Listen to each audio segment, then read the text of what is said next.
Hey, you guys know how much I like to give away things, and I haven't done this in a while, so let's give something away. These are jigsaw puzzles. Now, here's what happened. I ordered these before Christmas because I thought, hey, this would be a great Christmas present for some of our viewers. And the problem is, you guys all know what happened with the US mail. Actually, internationally, people are telling me the mail service is shut down over the holidays. So these arrived late. So, better late than never. I'm going to give away 4 of these jigsaw puzzles. Now, here's my caution. They do have swastikas.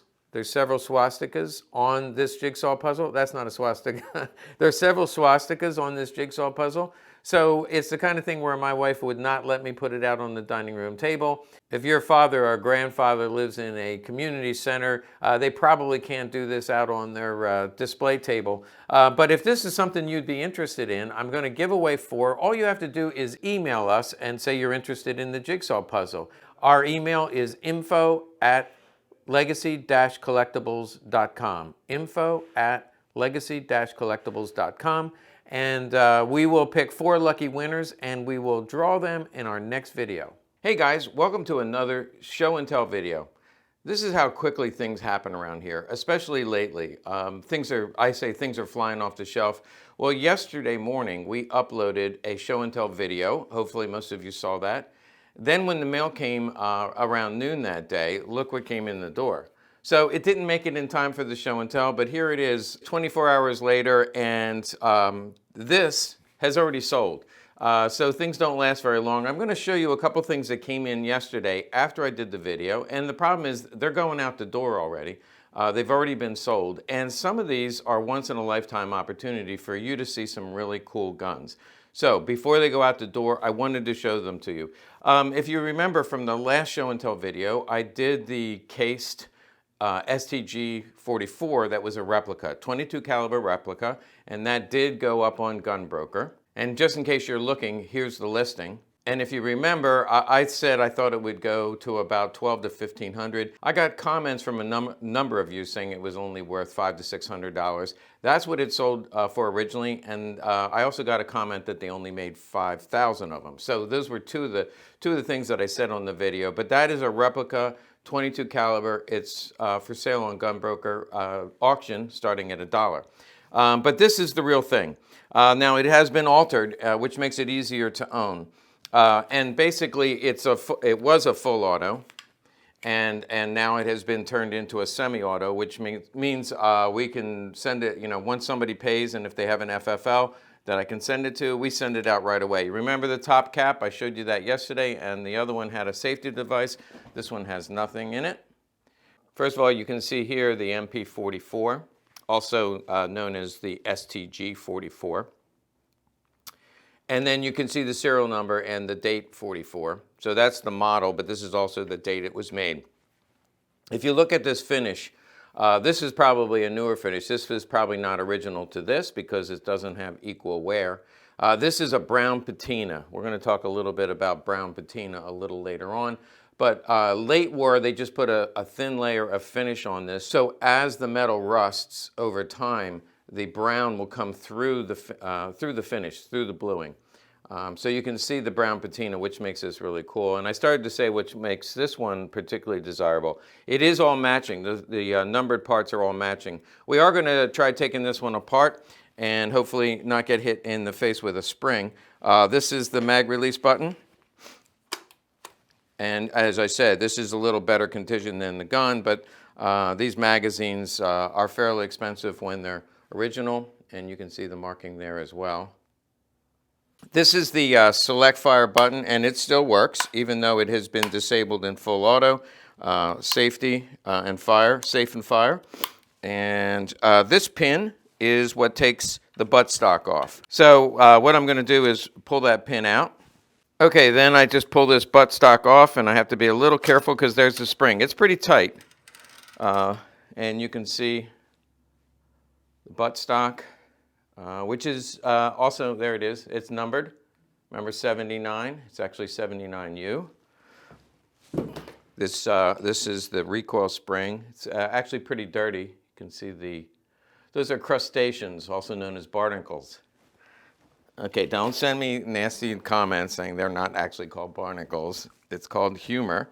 Then the lower part of the receiver will pop down, and that's so easy access to the internals. Here you can see the select fire, and then where they made this into a semi-auto, you can see has been cut here and re-welded. So cut and cut. That's where the receiver has been cut and the full auto functioning has been removed. So now it only shoots in semi-auto, and the guy who sent it to us says it shoots very smoothly. Okay, so there's the cut, the marking, and then the bolt assembly will come out.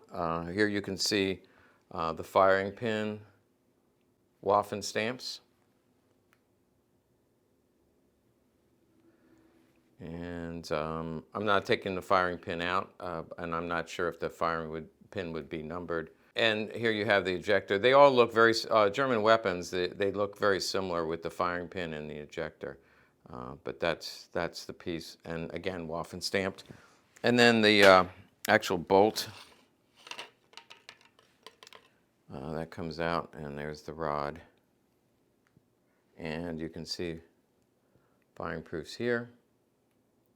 Looks like it's made by FXO. If you collect Lugers, they made FXO marked magazines. The Black Widows are all marked FXO. And then stamped Eagle 37, which I believe is Sauer. So that this bolt assembly was made by Sauer. Okay, now what I'll do is put this back together again off camera because I want to go ahead and show you some more guns. But this came in semi-auto, sold very, very quickly. So let's move along. I just happen to have one of these on my desk. You see a Black Widow magazine. Check that out just so you see I'm not lying. There's the FXO, and it is Eagle 37.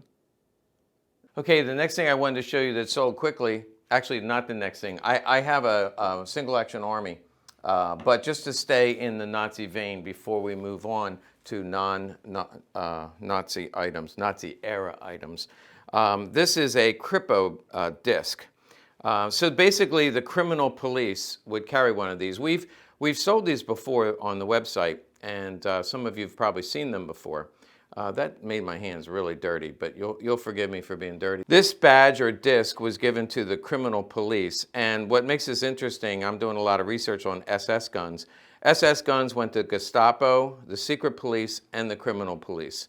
So if you have an SS gun, this Kripo badge would actually go nicely with it. This is the first time I've ever had one with the original chain. Now obviously the chain would probably go into a belt loop, and then this would go in your pocket, and when you wanted to show your identity, you could either walk around and go like that, and then you'd be like a bootlegger, or what you do is this would be your identity with your Kripo badge number. And these are faked. I was going to say heavily faked, but the truth is they're pretty rare whether they're real or fake. But probably 30% of the ones that I see are fake. And so I buy through a reputable dealer who is an expert on these badges. I personally, I know, it's enough to know a lot about the guns. It's really hard to know a lot about medals and badges, but they are more heavily faked than the guns are. So it's a minefield out there. Be very careful. Only buy from a reputable dealer. And one other tip, there's a guy who will authenticate it, Don Bible. He actually wrote the Bible on these, but his name is Bible. Don Bible will do authentication of your badges if you happen to have one. And by the way, they can be an expensive proposition. These can go from $3,000 and up with the chain, but the Gestapo badges are several multiples of that more. So if you've I've not owned a Gestapo badge, but I have seen them, and I know a guy who walks a gun show with this hooked. He's got a Gestapo badge. He has this hooked and this in his pocket, walking around with a Gestapo badge. Let's jump over to the 1800s for this gun. So this is a neat little gun. I lost the gloves, by the way, because they're so dirty, I don't think it did much help. So I try to hold it by the plastic grips. These are original plastic grips, and if you look at the condition of the gun, come on in. Let's take a look at the case hardening. Notice the top, the back, the bluing, and even the screws. We talked before when we were talking about Colt 45s and Lugers, we've talked about the fire blue or niter blue. Look at the niter bluing on these. Now, most of you looking at this are skeptical right away because it's too good to be true. This is a Colt Frontier 6-shooter. They made these in the late 1800s. This one was actually made in 1905. And you know how I can determine that? Not by looking at the gun, but by reading the factory letter. That helps. Actually, these serial numbers are available online, and you can date a gun by going online. It's not online dating, but I guess it is. There you see the serial number, and then it went to, I think it was Simmons Hardware Store. What's interesting about that, at least to me, a lot of these antique pistols actually went to hardware stores. So back in the olden days, we'll call them, best place to buy a gun was your local hardware store, and they didn't do background checks. So that's where this gun went originally. And I mentioned it looks too good to be true, and that's because this is a Turnbull restoration. Now, usually I don't show you restored guns. Oh, by the way, it comes in 4440. And the 4 3/4-inch barrel is actually kind of rare. It does look like a 6-shooter that a cowboy would carry. The Turnbull restoration. I want to show you and talk to you a little bit about Turnbull restorations. They are known as the best in the business. And they just do a phenomenal job because they reapply the markings. They roll stamp the markings. I know they do all the different Colts, 1911 Colts and the antique Colts. I'm not sure if they do anything else like Winchesters because I don't follow them a whole lot, but whenever I get a Turnbull restoration, what you'll find is these sell for almost as much as an original because Turnbull does everything using all the original formulas for finishing and for the markings so that it comes out looking brand new. So when you went to Simmons Hardware Store and looked behind the counter to buy this gun, this is what it looked like on the day it was issued. So just a beautiful example. One thing you want to check, and I don't know a lot about the single action armies, but obviously we've sold a few. Single action means you can't pull the trigger to cock it. You basically cock the hammer and then pull the trigger. That's what makes it single action. One of the things you want to check is timing. You'll hear people talk about timing, which just means it cycles. When I pull this, it lines up the chamber. When the timing is bad, it doesn't line up properly, and so then you have to jiggle it. So that's the other thing that you want to check. Is it tight? When you pull the hammer back, it should be tight. It shouldn't wiggle a whole lot. And then roll marks here, you don't even see roll marks, meaning you don't see the cuts in the cylinder from being used a lot. So we won't use this very much. We'll just put it away. This is already sold. It came in yesterday, sold immediately. Beautiful gun. Hey, let me splice this in. I almost never do a splice because I'm a one-take guy, but I forgot to mention, if you have something that you think might be restored by Turnbull, it's very easy. If you go to turnbullrestorations.com, I called the lovely people there and gave them the model, make, and the serial number, and they told me right over the phone, no charge, they told me that it is a Turnbull restoration. The other thing you have to watch out for is people who have it restored by somebody not as good as Turnbull, the local gunsmith down the street, and then they put online that it's a Turnbull restoration. These bring a premium, so if you want to check, turnbullrestorations.com. Okay, now we come to my favorite gun of the grouping, and this is a 1911 Colt, very early. It was made in 1913. I know that from the serial number. We'll get a close-up of the serial number for you. If you look up the serial number, again, you can date these online and just go, just Google Colt serial numbers, and you'll get Proof House and then another Colt Archives website that will have these. But the other thing you want to do is a Colt letter. We already mentioned it. These cost about $200. You call the Colt Archives, you charge it on your credit card, and you'll get it about a week later. So this gives you the date of July of 1913 is when this was delivered to the US Marine Corps in my good old hometown of Philadelphia, Pennsylvania. So that's where the quartermaster was. These went in and then were issued to the United States Marines. Now that information will also be online. Before you order the factory letter, You go online and you look at the date, and it'll come up that it is issued to the US Marine Corps. You then want to get a letter to prove that, because it's well worth it. I don't get letters on every Colt that we get because they obviously went to the US Army, says right there. But these Marine Corps guns are actually rarer than the Navy. Sometimes you'll see US Navy here, obviously because it went to the Navy. But the ones that went to the Marine Corps are not specially marked, so you need to know the serial number range. Now, what does that mean? It means it's worth a lot more than your average 1911 Colt. And again, this was from 1913, so it has a lot of early features. The barrel is a big deal because the early barrel, you won't be able to see it, but there's an H on the back. When you're looking at the barrel, these early Colts, the earliest ones also have an H, a sideways H on the back of the barrel. But in this case, it is PH marked on the top of the barrel, which is the correct early barrel. And then the early magazine is two-tone. We've talked about that before, two-tone magazine with the keyhole. Keyhole was for making the lips less breakable, we'll call it. It added a feature that allowed it to be spread apart without breaking.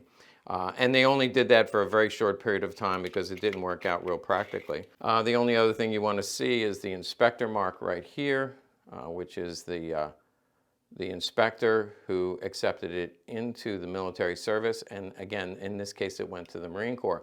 Now, one of the reasons I wanted to show this to you, because it won't last long, and once it's gone, I don't know if I'll ever see another one like this in my life, because it came with this holster, obviously marked US Marine Corps. If I were to put this webbed belt around my waist, actually that's backwards, but you get the idea. If I put this around my waist, this loop is for your Marine Corps sword. We have sold Marine Corps swords, and they did use them, particularly World War I and before. They would carry swords. They still had cavalry, not the Marine Corps, but they still would carry swords when they went into battle. And the mag pouch, let's take a look at the mag pouch. This is also marked US Marine Corps. Again, very, very cool. US Marine Corps, you see? But right in the middle, you can barely make it out, but if you know there's the world, that's the symbol for the US Marine Corps. So this is extremely rare. I've never seen one before like this in a complete assembly. There's two spare magazines. Both of them are two-tone magazines, but they are not keyhole. So you have two magazines. You have this dated 1918. Again, it's a little bit after. This is World War I era, but this is a all correct US Marine Corps assembly, which we may never see again. So show and tell means I get to show these to you and tell you about them. Okay, for this video, I just wanted to show you one more gun, and this is a Luger carbine. In 1902, you see the dish toggle. We've already talked about these in the past, but there's a special reason I wanted to show this to you. Let's do a few of the features. You can see it has an adjustable sight for distance, and that would be particularly true with the carbine because the extended barrel is meant to work just like a rifle carbine. This pops on the back, locks into place very easily. See the checkering on the stock. The stock is numbered to the gun. This is the handguard. We've shown you before, you just pop that pin out, handguard comes off, it's marked, it's numbered to the gun inside. And then it has, if you look at the front sight, it's got a brass sight, which is easier to aim because of the brass fitting at the top. Now, these were made by DWM. The reason I'm showing this to you is because when this came in the door, let's take a look at the other side. You can see here the safety lever, not blued under there, but blued here. These are obviously beautiful guns, and they were popular before World War I. And then when World War I broke out, obviously everything went into production of war guns. And then for a brief period of time between the wars, they made these again. But by that time, Germany was recovering. The Great Depression happened, and so they kind of fell off in terms of people ordering these carbines. But when they come up for collectors, they're very, very valuable, and they are often they're not faked, but people will get these guns and reblue them so they look perfect. So of course, when this one came in, a couple of us looked at it and said, you know, I'm not sure about this gun. It may not be original. So my tip of the day is, how can you tell if this is original? We've already talked about that a little bit, a few tips. We've talked about this before. Get a bright light. Shine a bright light on it. When a gun is blued, and bluing is actually a process in which you rust the gun. It's controlled rusting of the gun. But over time, and we talked about the Sturmgewehr, we said you can see the brown coming through the finish. So when a gun is 100 years old, you can see the brown, especially here. That tells me it's original because it shows, see, look at that back there. And you also will see it on the straps. That actually looks pretty good, but under these protected areas, you'll see some rust because that did not get wiped down. So a bright light is crucial. Now you take that light away, and it looks perfectly fine. But under a bright light, and that's why you take this to a gun show or your gun shop if you're looking at a gun, you want to look at all the parts. Look at that barrel. You can see the brown coming through. So the bright light is very, very important. If it was reblued a long time ago, then the brown will still show. But if it's a recent reblue, you won't see the brown. Here's a recent reblued P38. Well, not that recent, but you don't see brown, and I'm not sure about the finish. But let me give you my second tip of the day. I've been using this for years, and it's a well-guarded secret, so don't tell anybody. Please, don't tell anybody about this secret. I ordered these from Amazon. It's a miracle cloth, and somebody told me about it. It actually is made to take tarnish off of silver. Works very good, so get one for the missus. But let me pull out my magic cloth. So I unpacked it's miracle cloth, not a magic cloth, but miracle magic. It's something, these are just a couple bucks, and what happens, it smells like coconut oil, and probably therefore it does have coconut oil in it. If I take this and pick up a redone gun, I get a little bit of dirt and a little bit of rust. This is actually probably was done a while ago. So yeah, so you can see where it takes off. I got dirt and rust. What you want is the brown rust. So let's take a look at this gun. So what I want to do is just wipe off this barrel a little bit. Hasn't been cleaned in a while. And you can see I'm getting brown. That's rust. Now I don't want to do it a whole lot because I'm a little bit worried about taking off, but it just cleans off some of the rust that's underneath the blue, but you'll notice it doesn't hurt. It doesn't hurt. It doesn't take the finish off. That's what's important. Now there is this process. You've heard of cold bluing. There's also hot bluing, and also Russian dipped guns. If something has been hot blued or cold blued, now the most common places for something to be hot blued, cold blued, basically is on the straps. So if somebody wants to just touch up the straps, they'll take some cold blue or hot blue and just wipe it on there, let it set, and wipe it off. This magic cloth will take it off.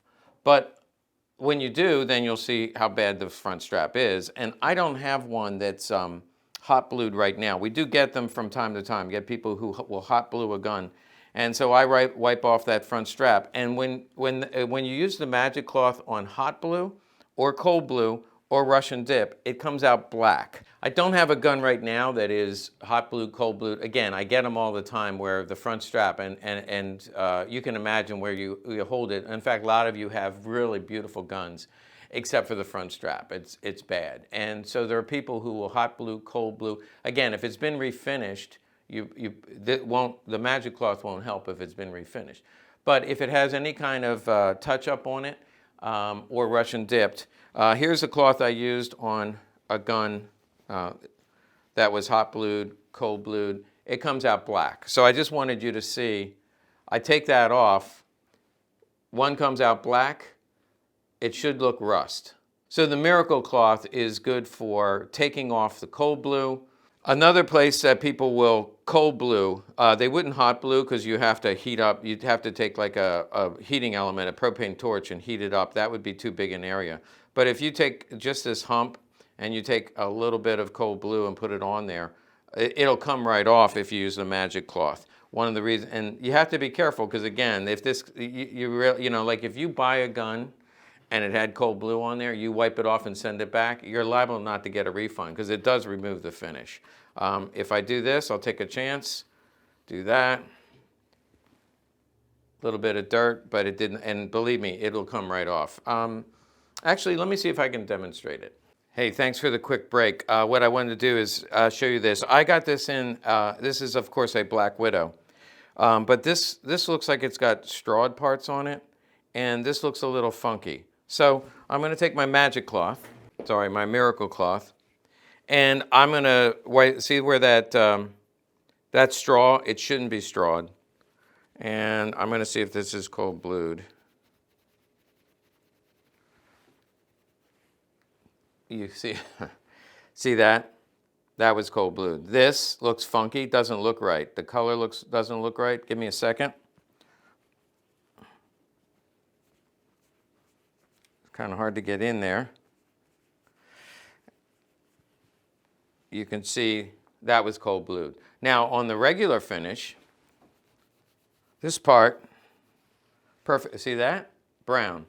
This part was perfectly fine, original, but these parts were touched up. Let's try the hump. Hump? What hump? This hump right here, okay? I'm gonna use, there's the white. See that? There you go. Somebody put cold blue on this to make it look better. I clean it off and we'll sell it. I'll put it on Gunbroker for $1. But that just gives you an example of how to clean up a gun that's been cold blue. After I use my magic cloth, there's some more. See that? This gun has been touched up. Oh, I'm glad I found this. Thanks for tuning in. And if you stayed to the end of the video, you got the tip of the decade. Then what I want to do is clean off any, you know, that's, I said that's like a coconut oil or something. Anyway, it's magic. It's a miracle. So you just have to buy one for yourself. Again, Amazon.com, just go for miracle cloth. Then what I want to do is just wipe it down with oily cloth. That takes all the residue off. And now you get to see what this gun really looks like. And if you remember before, you might have, if I'd sold it on Gunbroker with the cold blue, no way you would have known other than, it looks a little weird, and I'd say, don't worry about it. That's with the cold blue cleaned off. Okay, I hope you enjoyed that. That actually worked out really well. I was making the stuff up on the fly, but I thought that was a good demonstration. And again, I hate to give out my secrets because people ask me, can you tell? And I don't want to give away all my secrets because then you'll be able to figure it out for yourself. And I desperately want you to need me. Not true. I'm glad to educate our collector community because an educated consumer is our best consumer. So thanks for watching. Make sure you like and subscribe to our channel. We're overdue to have a giveaway raffle, so stay tuned because we're going to be doing that next.